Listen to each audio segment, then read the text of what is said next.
All right, I'm going to discuss just a little bit on the jumper. This is a fully lined jumper. Once you have sewn your side seams on the main fabric and your liner, and then you attach them on the very top edge, you are going to need to do some clipping. The reason for this clipping is when this gets turned inside out, it's the same as doing this with your seam becomes the opposite of what it is. All right, and so this needs to stretch all the way around, and if it can't do that, you're going to have a very puckery line going on here. So what I did on this was just to show you can do your clipping with a scissor, and this one has been done. And you see how close I'm putting those? Very, very close. All right, and that is because if we're going to get this curve to actually curve nicely and still lay down, look at that. I really almost have that inversed, and it's going to lay down very nice. But if you were to have your clipping more like this, those are almost 1.25 inches apart, that is not going to be enough. It's fine up here. In fact, we didn't even need to have clipping going on up here because it's not a curve. But down through the tight curves, under the arm, under the chin, across the back, you have to have far more fabric clipped.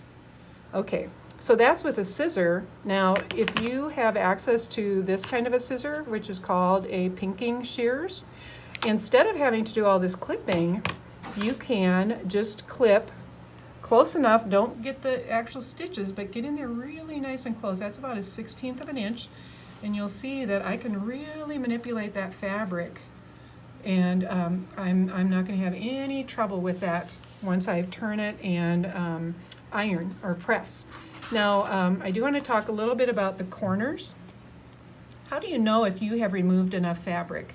Here's a good little test. If you can fold this in on that line and this side in and not have overlapping fabric, you have done a good job.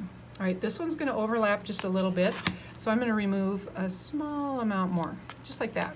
That's it. Okay? Now, another thing you can do to relieve the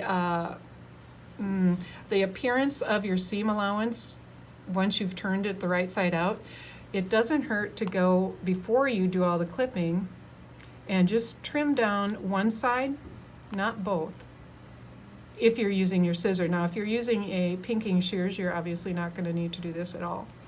But you can do like that if you're using your scissor and leaving the rest of that seam allowance. Just cut the one in half, and then we'll have less fabric in there.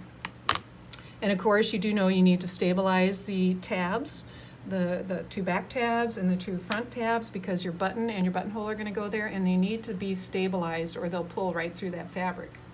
So that's basically what I wanted to talk about with regard to clipping these. You're going to do it down through the armhole, on the back, on the front, and the other armhole. That clipping does need to happen.